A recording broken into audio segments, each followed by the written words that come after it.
Hi everyone. So as most of you know by now, a few weeks ago I was in a car accident, and now that everything has been settled, I feel comfortable talking about the details of exactly what happened here on YouTube. But before we get into this video, I do want to preface it by saying that thankfully both me and the other driver are okay. Neither of us suffered any major injuries. The only injuries that I suffered were a bruised and swollen hand, as well as some scrapes on my left leg. And I think that both of those minor injuries occurred from my airbags deploying. Okay, so now into the details of what actually happened. So I was driving straight and this car was turning left out of a shopping center. I slammed on my brakes. Clearly they thought that they had enough time to make it across, but they didn't, and we collided. I've been in 2 car accidents in my life, and I will talk about the first one in a few minutes. But I don't know if any of you have ever experienced this, if you have been in a car accident, but there's like a few seconds, probably like half a second, where life just seems like it completely slows down, and it happens right before you're about to crash. And it's almost like your mind is telling you, holy crap, we're about to get in a car accident, brace for impact.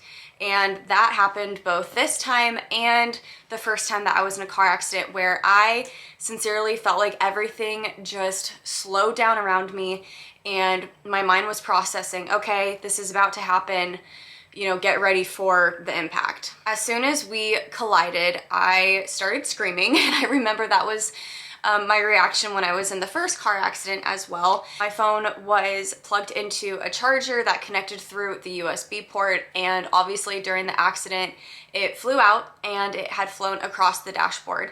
After I did a self-assessment to make sure that I was okay, I went to grab my phone and it had already called 911, which I was honestly really impressed that my phone had the capability to connect through the Bluetooth in my car and to know that there was an accident, and I already had a 911 operator on the phone.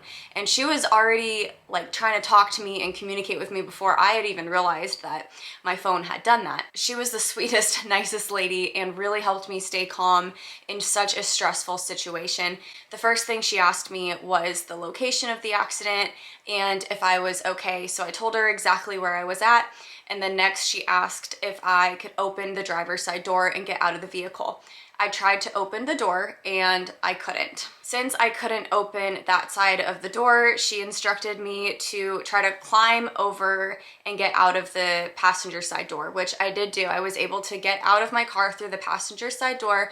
And side note, thankfully it was just me in the car. Neither Luna or Eric were in the car. So at this point, I am stepping out of my car and I'm trying to communicate with the other driver. He is on the phone with someone as well, and he's asking if I'm okay. I'm telling him, yep, I am okay. The 911 operator asked me if we needed an ambulance or what the next steps were. And at this point, I could hear sirens coming. So I told her that I believed the other driver had called the police and that EMTs were on their way. I saw an ambulance coming. So at that point, my conversation with the 911 operator ended. And as soon as the EMTs arrived, they checked us both out. I was miraculously able to get back into my car and drive it up into the shopping center parking lot so that we were out of the busy street. After doing that, I had already texted Eric and he came to the scene, and we all were able to talk to the police officers and the EMTs and get everything sorted out. Since then, I've had my rental car, which unfortunately I've already had to return. So I am very soon going to be on the hunt for a new car. So if any of you have any suggestions or advice for safe, reliable, and affordable cars, please let me know in the comment section below. A lot of you who watch my channel may also know that I do not like driving. It gives me anxiety, and this definitely did not help my situation, but I was pretty proud of myself that even a day after the accident, I was already driving the rental car, and I'm feeling much more confident behind the wheel now. But another reason why I have had this anxiety is because of the first accident that I was in. A few years ago, my mom and I were actually driving from Seattle, Washington to Denver, Colorado in February of 2018. We were doing this drive because I was leaving my regional airline to go to training with my mainline, and I didn't start training till March, but I wanted to spend a month with Eric in Colorado before I left for 6 weeks for training. And since I wasn't sure where I was going to be based, it was just going to be much easier for me to keep my car and all of my stuff with him.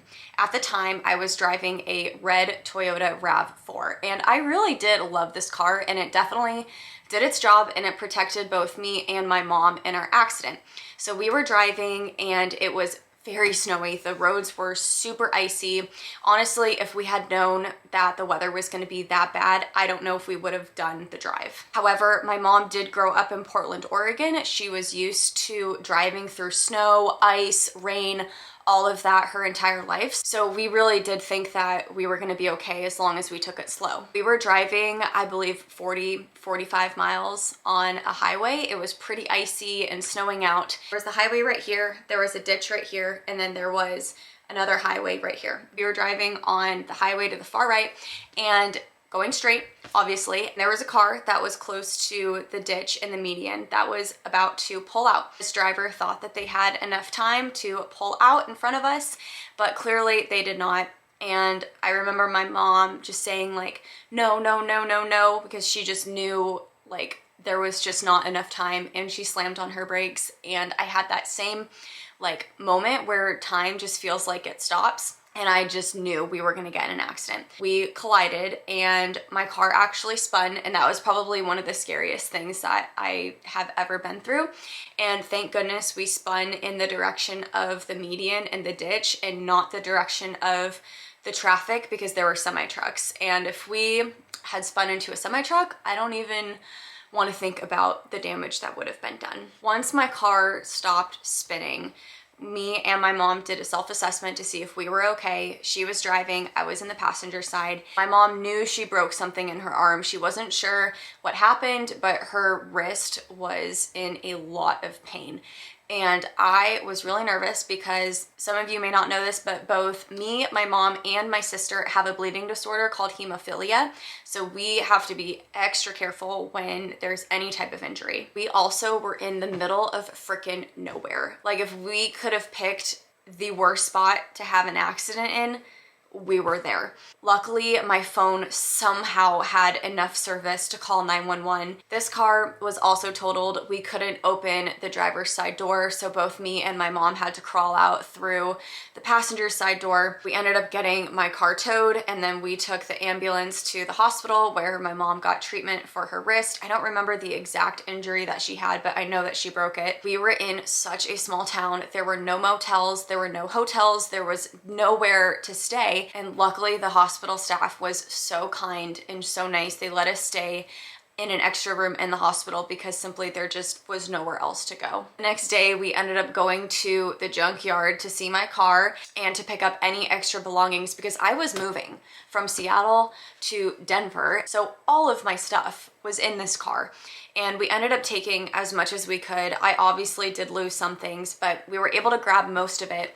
And we flew from Twin Falls, Idaho to Salt Lake City, and then Salt Lake City back to Las Vegas where my mom lived, because I wanted to be with her the whole way home to make sure that she got home safely. It was just crazy. From the car accident in the middle of nowhere to staying in the night in the hospital, and the next day to get to the airport, there wasn't even a taxi service, or Uber didn't come all the way out there. One of the hospital staff was so nice and drove us to the airport. It was just a whirlwind of 24 hours, to say the least. So those are my car accident stories. I know that this video isn't necessarily travel related, but I do want to keep you all updated on my life, the good, the bad, and the ugly, and this is definitely part of that. But thankfully, in both accidents, neither me, my mom, or any of the other drivers were seriously injured. I know things could have been so much worse. I also want to say thank you to all of you who did reach out out to make sure that I was okay and sent me all of your prayers and well wishes. It sincerely means so much to me. I swear I have the best subscribers. You guys are awesome. But yeah, like I mentioned earlier, if any of you have any suggestions for cars that I should be looking at, please let me know. Thank you everyone so much for watching and for listening to this story. It really does mean the world to me. I hope that you all are having a really happy and safe holiday season, and I'll see you all next time.